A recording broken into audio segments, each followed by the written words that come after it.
Welcome to the Parenting with Impact podcast with your hosts Elaine Taylor-Klaus and Diane Dempster, co-creators of ImpactParents.com, an online community, award-winning blog, and service organization helping parents all over the world to raise complex kids become capable, independent adults.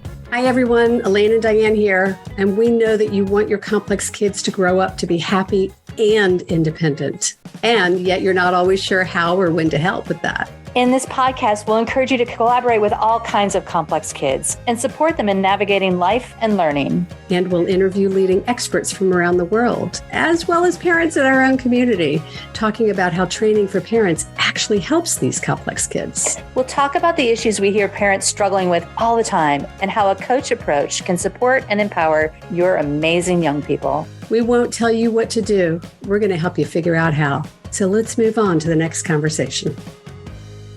Welcome back, everybody, to another conversation in the Parenting with Impact podcast. Diane and Elaine here. Good to see you. Hi, guys. Hi, everybody. We've been talking about what do we want to talk about. And I've been saying to people lately, Diane, I feel like 2024 is trying to kick and I'm trying to kick back. So I want to talk about when it just feels like it's too much. Well, and it's so funny because I think every year since the pandemic, we've all been like, okay, this year is like on to the next year, on to the next year, on to the next year. And so I think that part of what the reality is, and maybe this is the punchline, is sometimes it is just a lot. Yeah.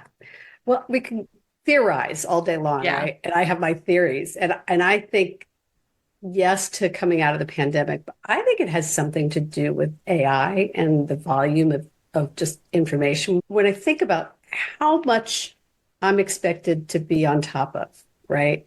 How many different social media platforms, how many different news media, how does any one human possibly manage all the stuff that's coming at us? And then imagine what that must be like for our kids. And what's coming up for me, just as you're saying this, I think that you and I have had this conversation about how our kids are digital natives. Yeah. And they do operate at a different pace than we do. I am over 60, right? And so I did not grow up with any technology until I was into college, other than the television. And then my parents would probably say, I remember when they had a remote control when that was new. Right? Oh, yeah, right. I remember getting a new TV with remote control. It's probably it had a wire attached to it. Exactly. Right? I had to get up, walk to the TV. Maybe that helped me regulate when I would want to change my channel. But anyway, our kids are moving. The world is moving at a much faster pace. Oh, my gosh, so fast. And let's not pretend. And the reality is that many of our kids are designed in a way that they can handle it at least more effectively than some of us can as adults, because we didn't grow up that way. And so there's this just exhaustion we have from trying to keep up in a world that is very different than what we grew up with. And parents say this to me all the time. It's like, when I was a kid, and we don't live in the world that we lived in when we were kids. Yeah. Not at all. I'm gonna question, right? Can our kids really handle it better than we can? Or is part of what we're seeing with the refusal and the resistance and the anxiety, and is part of all of that their way of saying, y'all, it's too much? Well, I think it's a yes and. I think that what we're seeing is that some people do and some people don't. And I'm guessing like 30, 40 years from now, when all these kids are in therapy as adults, right, or whatever they're doing, that we're going to figure out is, wow, I really was moving. My parents asked me to move too fast. My world asked me to move too fast, whatever it happened to be. And okay, so one theory is that the world's asking too much of all of us generally. And so it's making it difficult for us to engage as effectively because we're bouncing in a different way. And if we have a kind of a load limit to what we can navigate, and we don't live in a world, this just in, okay, that allows us to say yes to this load, but not to that load. So you know how we talk about our kids are specialists in a generalist's world, right? A lot of our kids with complex issues, when you can get into what their expertise is, it's amazing, right? But the school asks them to be generalists. Often we ask them to be equally good at everything, and that's not a reasonable expectation. Right. Well, I think the same may be true for the kind of the volume of information we're all trying to process. If I could just decide I'm only going to get my news from these two sources and I could tune everything out, I'm only going to do one or two social media That's platforms what I do. and tune everything else out. But that's you do, and it's hard for us because our community's on all of these platforms. Right. No, let me finish for a second, okay? And I was doing this experiment for myself with trying to figure out reducing my hours so that I had the time to do the volume of email that comes at me, right? And I've done all these things to try to manage email, which a lot of us are doing, and those of us with ADD, it's even more complicated, I think. And that's been involved with hiring someone to help and scheduling time and doing an email return. Like I've done all these parameters, and it doesn't really matter what I do. It's still more than any one person can handle and do anything else. And when I really started looking at it, if I was actually doing and dealing with it, even just to triage it, it's 2 to 3 hours a day. That's not a reasonable expectation. Right? So how do we deal with all of this when we have other priorities? Like, it's like the world is prioritizing for us. And I think our kids feel that same way too, right? They would like to be able to have a life in addition to whatever's expected of them at school. What's coming up? Well, no, and there's part of me that's She's cracking smirking up. now. No, y'all. there's part of me that you can't see it. There's part of me that's cracking up because we do digital marketing, and so we're contributing we're part to of the problem. We're part of the problem, and hopefully today will be a little bit part of the solution. And we're not gonna sit here and handhold you through all the strategies you could possibly try or not try. You're testament to the fact that even if you do try a million different strategies, it doesn't always solve the problem. But what you're describing, but it might reduce the bottom line frequency and intensity, right? Right, and living in a mindset that thinks that it can fix it somehow and that it's going to be different somehow, you're going to handle it a lot differently than if you're like, this is my reality. I think about almost like naughty versus neurological applied to the reality of technology in our day and age, right? It's just, if I think I shouldn't be getting this many emails, I shouldn't have all these things, this shouldn't be going on, there shouldn't be all this There's technology. A lot of shoulding right there. A lot of shoulding, right? I'm going to be fighting it. And if I fight it, I'm causing stress. And it's this is the quintessential core of the whole thing. Whenever I fight something, it's like I'm taking poison, expecting the other person to get sick. So I'm making myself upset, and it's not changing what's going on. It's not going to change anything about what's coming at us. But if I go, okay, wait, this is my reality. The reality is I live in a world where I get this many emails every day, and I've got to figure out how to do my best. And I mean, there's get up the next day and try again and not be freaked out, right? It's this sort of, how do you be in the world? I think that this is probably the same thing. I just had this flash in my head. So my true story, my grandmother got the second Model T in all of Cleveland, Ohio, I think. She was like the second person to get the Ritzy. Cleveland. I don't know. But if you think about what it was like then, it's like you went from these horse-drawn carriages to what it like, and all of a sudden there were cars everywhere, and what that must have been. And if people are like, there shouldn't be cars, and cars are terrible. And right, it's just sort of, and now cars are just what we live with. And so we're in this cusp between little information. If you think about how long it took to get a letter, I remember like paying my checks by mail and like trying to see how many days did I have before it was due, and making sure it was there on time and all that other stuff. And I paid my bills this morning and it was done in 3 seconds, right? Yeah. Immediate gratification world has changed a lot. It's true. It's true. But if I'm sitting here, getting back to it, it's this sort of, we're in the middle of this transition from slow to fast. And I hope and pray that at some point we reach stasis with the way it works, just like we reached stasis for most of us with the fact that there are cars on the road every day. So I hear you, and I hold that prayer in the heart thing. Right. And part of me wonders, as I'm hearing you say, it's like the Industrial Revolution started a couple hundred years ago, right? 100, I don't know. You'd have to do the math to catch me up, but 150 years, I don't know, whatever it is. We're in the information. We're in this new realm, right? And so I think we're always in transition between what was and what the new stasis is. I don't think we're likely to ever live at a time where we're not constantly in transition and change. That's part of which is human. interesting for those of us who struggle with transition. Well, right? that's For a our bit, but kids who so like, struggle wait, with transition. let's say a little bit more about that, because a Okay. lot of you listening happen to be neurodivergent adults, and transition might be hard for you. And I'm going to say, let's take a break and come back and talk about that. okay. Cool? All right. Yep. Hi, it's Elaine. And if you like this podcast, you'll love our coach approach. Whether you're a parent looking for support or a professional supporting families, we invite you to download a free guide with 12 key coaching tools at impactparents.com/gift. You can begin using a coach approach to help kids become more independent or improve all of your conversations at work and at home. That's impactparents.com/gift. Welcome back, everybody. Diane and I are having a philosophical conversation about when the world feels like too much and the just intensity of the modern world. We've moved into a conversation about transition. So Diane, go. So what I was going to just say quickly is that some humans have a hard time with transition, period. And if you're in the middle of a really transitory situation in the planet, which we are, and in an environment which is very keen on transition, if you think about just, you're talking about reading emails, and I don't know how many emails you get a day, but it's, I have to transition from this email to this email, and this might be from my kid's school, and then this is from my boss, and then this is a sale at Kohl's. Not that I got one of those today in the mail or anything, Right. but it's like this sort of, you're trying to flip between all these things, and it's not easy, and it's there, and it's hard. And then I'm like, what do I do with this? How do I make sure this one I might want to find again, or this one I want to act on, but this one I don't like?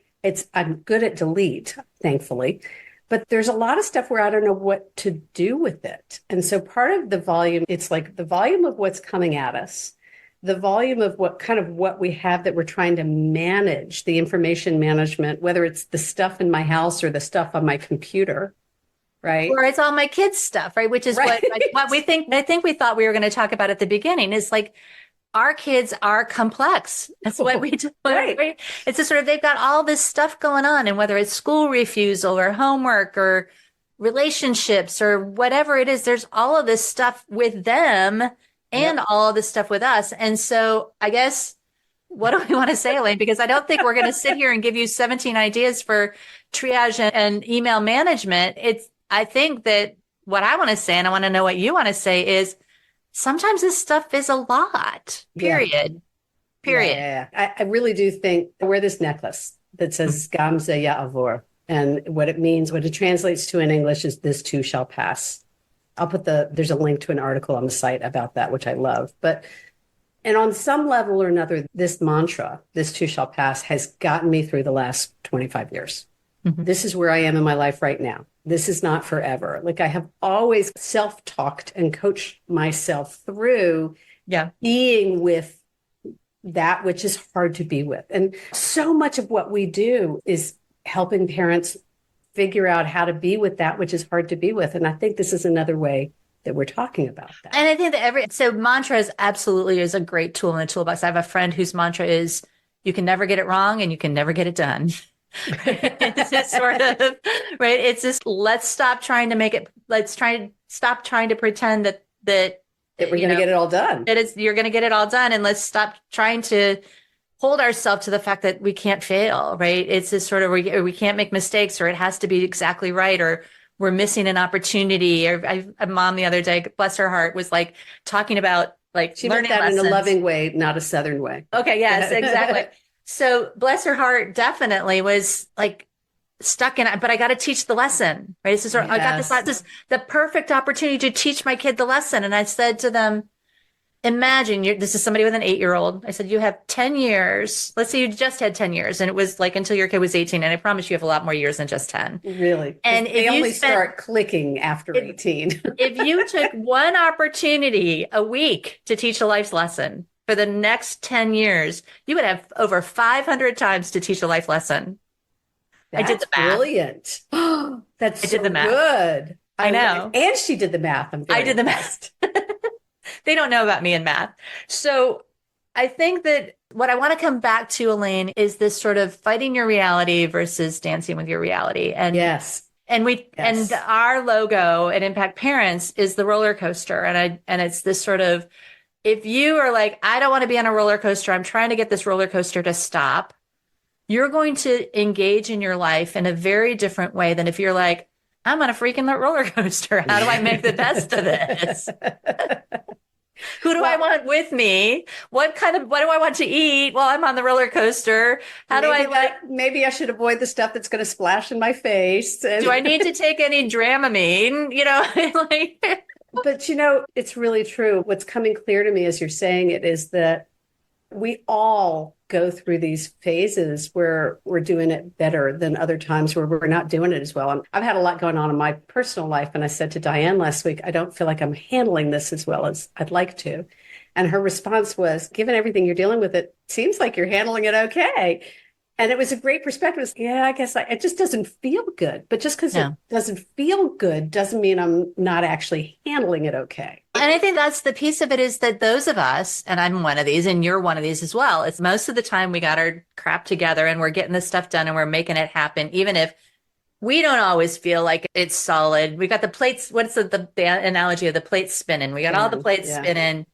And then all of a sudden there's 700 plates instead of just 10. And we expect that we're going to be able to keep all 700 of them up. And we don't have the emotional or practical space to say, which plates do I really want to keep going? Because it's just the plate that's in front of you. It's literally the plate that's in front of you. And that's it. And what I noticed today, so I messed up on a scheduling thing, which those of you who know me know I don't do my own scheduling because I always mess up on scheduling things. But I did something myself and then I messed it up. And then I felt bad about it. And went into my husband during a break and I was like, I feel like so bad about that. And then something else happened. And then something else happened that went well. And then it was like, oh, I feel good about that. And I'm like on my own roller coaster within the hour. And that's actually normal in our world. Mm-hmm. And I think that part of the opportunity is this is maybe why I'm such a big fan of celebrations and celebrating the little successes. Because it's really easy for little glitches to take me out, right? If I don't balance it with remembering to acknowledge the stuff that's going well. Because as you say, it's a constant roller coaster. We're constantly moving. And so it's up to us to decide how we're going to be with it.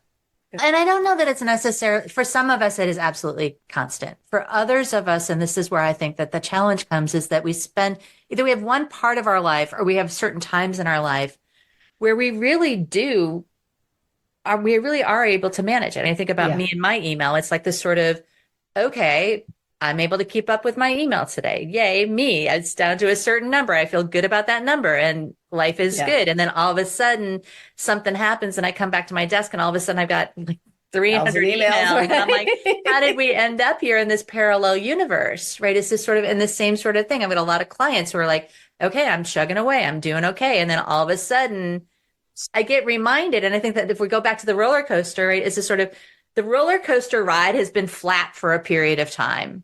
Whether it's a day and you've had a deep breath, or whether it's been a year and you've been doing well, or whether if you're one of those check the box, get it done kind of people and you live your life for checking the boxes and then you don't even have time to look at what the boxes are on your list, it's going to be dysregulating and unnerving. And so it's almost like we've got to prepare for two different times in our life. We have to prepare for, okay, so this is how I want to show up when things are easier. I'm going to say it that way, whatever easier means for you. And here's what all hands on deck looks like. Yeah. And maybe it's the toolbox for all hands on deck really needs to look different than the other. I was going to say the toolbox is the same. You're going to use different tools. Yes. At different times. Thank you for saying that. The reason that the reason we love the coach approach, that we create this toolbox, that we have 60 some odd tools in Sanity School, is because they all work, but they're not always going to work at the same time in the same, like you're going to use transparency at some point, compassion at another point, and design at another point. You're going to use all these different tools at different times, depending on what's called on, right? Yeah. What inspires you, right? It's this sort of, it's not necessarily what called on. But I think that's the piece of it, is that if we expect, the phrase that just popped in is expect the unexpected, right? It's just, we don't be prepared for anything. And we don't want to overdo that, right? It's just, I don't know about you, Elaine, you're an age group as well. My parents were Depression era, like prepare for the worst and be pleasantly surprised if something better than that happens. Don't stress yourself out with that, because preparing for the worst is an exhausting way to live your life for many of us. And so just, I'm saying I that didn't with say caution. prepare for the worst. Yeah. Be prepared. So when I used to teach pregnancy yoga, right, it was expect the unexpected and be prepared for anything to happen. Right. Because the Well, and I think unexpected is you sometimes what's coming down the pike and sometimes you don't. And I think that just even that language of be prepared for anything for some of us puts us in this sort of, oh my gosh, I have to think through every scenario. I've got to know what every scenario might be, and I got to be ready for it. And that's not what we're saying necessarily, I don't think. No, I think for some people it's expect the unexpected. And for other people, it depends on how people hear it. But the point that you're making, I think, is spot on, which is it's all about knowing, dancing in the rain, dancing in the sunshine, knowing that sometimes it's a sun shower. And sometimes you don't have to dance. Sometimes you can cry and frown and pout, and it's okay. And pick yourself up and go again. And what the other thing that came up as you were talking was this and we were talking earlier about transitions, is this notion that as parents of complex kids, I think part of what happens is we get a handle on what's going on. Just when we feel like we're into a groove, something changes, right? And maybe they hit a different developmental milestone. New maybe teacher. they miss a different developmental milestone. New teacher. Something changes. Girlfriend comes in, Right. And then it's here we go again. And just when we feel like we're grooving, something changes.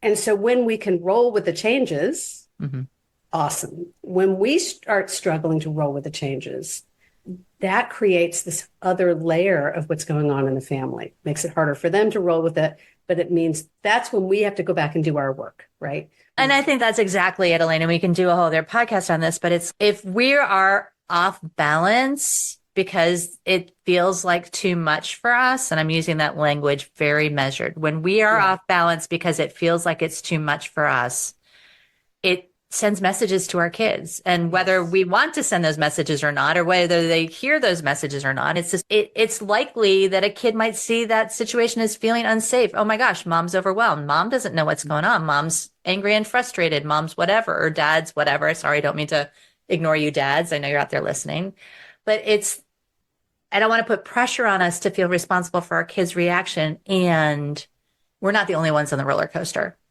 No. For sure. And they chose the back row because it's more fun and exciting. And they watch us. and they watch us. And maybe that's the line, is this sort of, they watch us. And so if we teach them that, in my mind, we would make a mistake to teach them that roller coasters are always fun, but we also might make a mistake by teaching them that roller coasters are terrible. And so I want to teach them that roller coasters are part of life. And that sometimes, so what I've been dealing with this last few months and last few weeks, part of it has been teaching my kids that when you hit a snag, sometimes that's when you ask for help. And maybe it's them asking for help. Maybe it's me asking for help. But modeling for them, because they're so used to seeing it, what looks like us being on top of it, whether we are or aren't. But they have that assumption, and I think it makes them feel safe. So they want us to be on top of it, right? But there are times where it's like, this is one of those times for me where part of what I'm modeling is, I'm finding the ride rocky right now. Do my best to be there for you and dad and your siblings and your grandparents and everybody else. And this is what I'm doing to take care of myself. And what I love is my kids are getting that because there's been such an environment of asking for help that now they're cheering me on in that process, right? Beautiful. But that's part of doing our own work, is knowing when to step back in for ourselves for support, whatever that is for us. So much here. I feel like I felt the energy of it. Might be time for us to wrap this up. And as we're doing that, I'm listening in the back of my head to everything we shared over the last 25 minutes. And even the pace at which we were going in this was pretty intense and excited. And I think that's just an indication of what happens when we do get caught into that energy of sometimes this feels like it's too much. And so maybe So take the a deep beautiful breath. invitation for everybody listening to whatever you're doing, whether you're walking, driving, or sitting still, is to take a deep breath, Maybe pause, feel your feet on the floor or your butt in the seat if you're sitting on the chair, and just and then exhale and release and relax.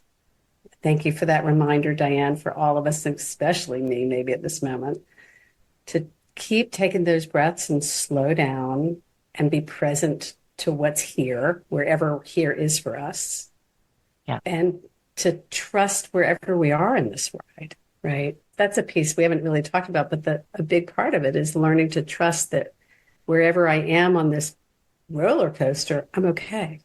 And what was coming up for me as we took the deep breath, and I know this is what happens to me, is like whenever I take a deep breath, it gives a space for an emotion to show up. It's like this Yeah. sort of, oh, wait, I'm feeling overwhelmed. Oh, wait, I'm feeling sad. Oh, wait, I'm feeling irritated. Like it's a sort of Yeah. take that minute to go, okay, I'm going to take a deep breath and then I'm going to go, oh, wow, I'm not just thinking, I'm feeling here. Yes. And so that's part of the invitation as well, is to take that moment to really see what is it that's going on for me in my heart and not just in my head. Yeah.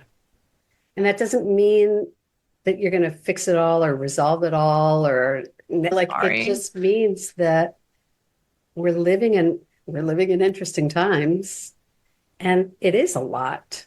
And so I think, Diane, what you're saying is that we want to remind ourselves to slow down and feel it so that we can process it, be with those feelings. And yes, that doesn't, then we're going to navigate it or figure it out or support it or whatever the doing is. But slowing down to pay attention to what the feelings are related to it can be really helpful in guiding us as we move forward. Because the reality is, and we talk about this in a couple of the episodes around triggers, it's this sort of, if our life is so overwhelming and dysregulating because we're stressed out by it, we're not clear thinking, we're not problem solving, we're not in our best mind, I'm going to say it that way, because we're overwhelmed. And so that's the importance of getting into the moment, taking the deep breaths, feeling, clearing some of the emotion if you can, and you have the space. Yeah. And jumping back into the roller coaster. So let's wrap this by asking you, I know we've been all over the place a little bit, energetically, content-wise. I've got all kinds of links to put in the show notes, like tons of them. What are you taking away from today, folks? What's your insight? What's your awareness? What's the validation maybe you're getting, or the acknowledgement? What are you conscious of in this moment? Maybe what are the thoughts and what are the feelings you're feeling at this moment? Yeah. And like in closing, what I hope we've done is shown you some compassion for your reality. And we don't want to white, what do they call it? Like white, paint it over like it's pretty. It's not. Whitewash it. And we know it's hard, and we acknowledge it's hard, and we want to send you a hug through the lines, and you've got this. Yep, you do. And we've got you. So we'll see you on the next one. Take care of yourself, whatever that means for you. Take care, everyone. You've been listening to the Parenting with Impact podcast with Elaine and Diane. For more information on the Impact Parents community or to join Sanity School for Parents, please visit impactparents.com. If you like what you've heard, please share this podcast with friends who need similar guidance and subscribe wherever you listen to podcasts. For the essentials of Elaine and Diane's coach approach to parenting, download a free tip sheet at impactparents.com/podcast. Behavior therapy training for parents is actually recommended as a first-line treatment for complex kids. For information about Sanity School, our training program for parents or teachers, which has helped thousands of families around the globe, visit impactparents.com/Sanity School.